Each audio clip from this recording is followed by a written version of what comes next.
Bien, bonsoir à tous. Donc on va parler de la mobilité. Avant ça, je voulais quand même dire que pendant que Damien présentait, j'imaginais les informations le matin dans le scénario A62 centrales nucléaires, où on vous annonce quelles sont celles qui fonctionnent et celles qui ne fonctionnent pas. Donc, aujourd'hui, c'est Doul 1 et Doul 2 qui ne marchent pas. Demain, c'est Doul 1, 4, 9, 18, 21, et aussi clair. Donc ce serait amusant. Bon, je reviens à mon domaine. Avec la question de la mobilité. Peut-être d'abord quelques fondamentaux pour commencer. Donc, il y a ce graphique que tout le monde a sans doute déjà vu sur l'estimation à l'échelle mondiale des émissions de gaz à effet de serre en équivalent CO2 par secteur. Et vous voyez que les transports représentent en émissions directes un gros 14%, ce qui est évidemment tout à fait sous-estimé parce que ce chiffre n'inclut pas ce que vous trouvez dans les autres postes, en particulier dans l'industrie, qui sont la fabrication des infrastructures de transport, la fabrication des moyens de transport, donc les trains, les voitures, les avions, etc., qui sont également des processus très consommateurs d'énergie. Et j'ajoute qu'on a des doutes sur le plan scientifique, on a des doutes assez importants sur ce qu'émettent réellement les avions en termes de gaz à effet de serre. Il y a des amplitudes qui sont assez importantes entre les estimations min et max des chercheurs. Alors, quand vous décomposez le secteur des transports, donc ici on a l'évolution, quand vous décomposez le secteur des transports par mode, vous voyez que c'est le transport routier, à la fois de passagers et de marchandises, qui est sans aucun doute le poste dominant, suivi, si vous additionnez les couleurs qui sont en dessous, suivi par l'aviation. Mais même si les émissions unitaires, donc par passager kilomètre des avions, sont largement supérieures à celles des voitures, il y a tellement de voitures qui roulent et pour tellement de kilomètres tous les jours à l'échelle du monde que le transport routier est très dominant. Et je parle de voitures, mais également de camions et de camionnettes pour les marchandises. Alors, quand on regarde les émissions par niveau de développement des pays, ici exprimés par leur richesse, vous voyez que les transports qui sont en rouge sont une émission typique de pays riches, ou en tout cas de pays relativement riches, relativement développés. Dans les pays pauvres, ou dans les pays moyens inférieurs pauvres, si vous voulez, on se déplace très peu, on ne prend pas l'avion, on a très peu de voitures, en gros on marche, ou éventuellement on roule à vélo. Mais donc il faut toujours bien être conscient que ce sont les pays les plus développés qui sont responsables des émissions de gaz à effet de serre liées au transport. Et on peut aussi montrer que dans les pays développés, ce sont les populations les plus favorisées qui sont les plus utilisatrices de la voiture et de l'avion. Alors, les causes principales de ce poids des transports, et en particulier routiers et aériens, sont évidemment le fait que les transports aujourd'hui sont ultra dominés par une énergie d'origine hydrocarbure. Quand vous combinez cela avec un développement massif je ne sais pas très bien s'il faut appeler ça des périphéries, de la réurbanisation, mais en tout cas une urbanisation à très faible densité de population autour des villes et entre les villes, sous forme de villas 4 façades. Et quand vous combinez cela avec la globalisation de l'économie et des échanges de marchandises qui se font tous les jours sur des milliers et des dizaines de milliers de kilomètres, eh bien vous avez les émissions de gaz à effet de serre liées au transport que je viens de montrer. Alors, dans ce contexte-là, quelles sont les tendances lourdes de la Belgique? Alors, voici une double courbe de l'évolution de la motorisation en Belgique. Alors, en bleu, donc avec l'échelle de gauche, vous voyez le nombre de véhicules qu'il y a dans ce pays. Vous voyez qu'on n'est pas loin des 6 millions. Je ne parle que des voitures particulières. Et en rouge, vous avez le taux de motorisation, donc l'échelle de droite, compte tenu de la population en âge de conduire, à peu près, parce que j'ai pris les minimums 20 ans. Alors vous voyez qu'avec presque 70% de taux de motorisation parmi la population adulte, notre pays est un pays ultra motorisé. En gros, pour faire simple, non pas de voitures, de très vieilles dames qui n'ont jamais eu leur permis de conduire, la génération de mes grands-mères, des gens pauvres qui n'ont pas les moyens de se la payer, et quelques hurluberlus qui travaillent notamment à l'IGEAT, qui pensent qu'il y a moyen de vivre sans voiture. Quand vous regardez le trafic, alors ce sont évidemment des estimations faites par l'administration à la grosse souche, le trafic des voitures particulières en Belgique n'a cessé d'augmenter et a fini par se tasser ces dernières années, ce qui est une tendance qu'on retrouve en fait dans tous les pays dits occidentaux. Alors, les chercheurs spéculent sur les raisons de ce tassement. Certains disent qu'il s'agit d'un changement de pratique de mobilité. D'autres disent que c'est simplement un effet de la crise économique massive et structurelle entamée en 2008-2009. L'avenir nous le dira, mais en tout état de cause, l'utilisation de la voiture en Belgique, si elle s'est tassée, elle ne diminue pas pour autant. Si on regarde le nombre d'avions qui décollent et atterrissent à l'aéroport de Bruxelles, alors là on a une courbe qui est peut-être plus en yo-yo. Vous voyez l'incroyable croissance, suivant une politique démesurée, de croissance de feu la Sabena, et puis vous voyez ici le creux de la faillite, enfin la chute de la faillite de la Sabena, et puis encore une diminution avec la crise.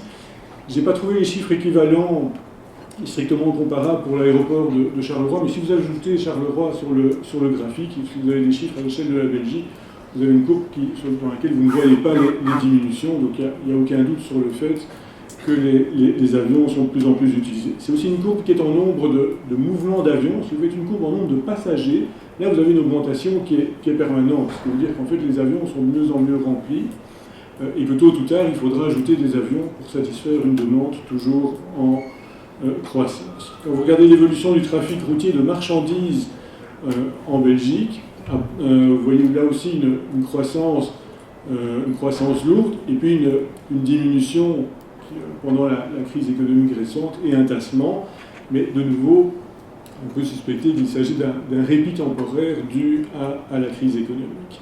Alors, il y a l'urbanisation, vous entendez les pubs pour Thomas et Piron et autres à la radio tous les matins, donc on continue dans ce pays à construire des villas 4 façades un peu partout. Alors, voici un graphique de l'évolution du nombre de logements en Belgique. Alors, on a construit beaucoup d'appartements ces 20 dernières années. On a quand même aussi construit ici en rouge pas moins de 275 000 nouvelles maisons à 4 façades, donc des maisons dans des quartiers à faible densité de population, où il n'y aura pas ou très peu de transports en commun, et où on sait d'avance que la population sera dépendante de sa voiture, même pour aller acheter une baguette ou 3 tomates. Donc on continue. D'ailleurs, je racontais à Edwin hier que j'ai récemment pris le train entre Hasselt et Meul. Même entre Hasselt et Meul, ce qui pour moi est le fin fond de la Belgique, il y a des villas 4 façades partout. Et des villas récentes, hein, ne croyez pas que ce sont des vieilles villas des années 70, ce sont des villas construites au XXIe siècle. Alors il y a aussi beaucoup d'incitants à ne pas résider en ville, le prix du logement, le calcul du revenu cadastral, les modalités de remboursement ou de non-remboursement des frais de transport. À l'ULB par exemple, si vous habitez à moins de 5 km de l'ULB, on ne vous rembourse pas votre abonnement de la STIB. Si vous venez de Arlon, on vous rembourse quasiment 100% de vos frais de déplacement. Et c'est loin d'être un exemple isolé. Il y a le fait que les gens qui habitent en périphérie des villes ne participent pas au financement des infrastructures de transport dans les villes, ce qui explique une partie des efficiences actuelles. On peut multiplier comme ça les exemples à l'infini. Et donc tout ça, exprimé en termes de tendance, montre que l'énergie consommée par les transports en Belgique est en légère augmentation, donc elle ne diminue pas. Le transport routier est dominant, suivi du transport aérien, je l'ai déjà dit. Et voici un graphique qu'on a peut-être déjà montré, mais qui montre l'évolution sectorielle des émissions de gaz à effet de serre ces 2 dernières décennies. Et vous voyez qu'avec les bâtiments, le transport est le seul secteur toujours en croissance d'émissions et pas en diminution. Donc clairement, il y a urgence. Alors que faire pour inverser la donne? Je pense qu'il y a grosso modo 2 familles d'objectifs. On va discuter après des moyens, mais en termes d'objectifs, une première famille, c'est simplement de se déplacer moins. C'est-à-dire moins de déplacements effectués, et pour les déplacements qui sont effectués, moins de distances parcourues, moins de kilomètres. Et ce, à la fois pour les passagers que pour les marchandises. Ça veut dire des navetteurs qui se déplacent moins souvent et sur des distances plus réduites. Ça veut dire ne plus partir à 5 000 ou 10 000 km en vacances, mais plus près. Ne croyez pas que je donne la leçon, hein. Je pourrais vous faire la liste de mes derniers trajets en avion. Et aussi réduction de distance des marchandises. Ça veut dire, pour prendre un exemple, ne pas consommer des tomates qui ont fait 2000 km pour venir ici depuis le sud de l'Italie ou de l'Espagne, ne pas acheter des jouets qui viennent du bout du monde, mais évidemment on ne les fabrique plus ici, etc., etc. On peut aussi viser de meilleures mobilités, c'est-à-dire des mobilités qui se font essentiellement par des modes de transport peu énergivores, à savoir évidemment la marche à pied et la bicyclette, mais surtout les transports publics pour les passagers, et puis la voie d'eau et le chemin de fer pour les marchandises, ce qui va souvent de pair avec une électrification des transports. Alors quand je dis électrification, je ne pense pas à la voiture électrique qui ne résout en rien des problèmes annexes à ceux qui sont discutés aujourd'hui, en particulier le problème de la congestion et de l'occupation de l'espace public par la voiture. Voiture électrique qui peut poser éventuellement des questions de dépendance au nucléaire, qui peut conduire à des bilans environnementaux moins bons que la voiture à essence si l'énergie provient du charbon et non pas d'électricité de sources renouvelables. Et si on utilise de l'énergie renouvelable pour produire l'électricité qui sert aux voitures, ça veut dire que cette électricité ne sert pas pour d'autres secteurs où il n'y a pas de solution alternative. Alors, en termes de moyens pour y parvenir, je pense qu'il y a 3 familles de solutions. Soit on est un techno-optimiste et on pense que la technologie va nous sauver du désastre, qu'une révolution majeure va arriver, on ne sait pas laquelle, on ne sait pas quand, peut-être l'hydrogène dont Damien a parlé, mais qui semble ne pas être encore complètement mûr et maîtrisé. Donc moi je ne suis pas expert en énergie, mais en tout cas je ne vois rien venir à très court terme. La deuxième famille de solutions, c'est la bonne volonté.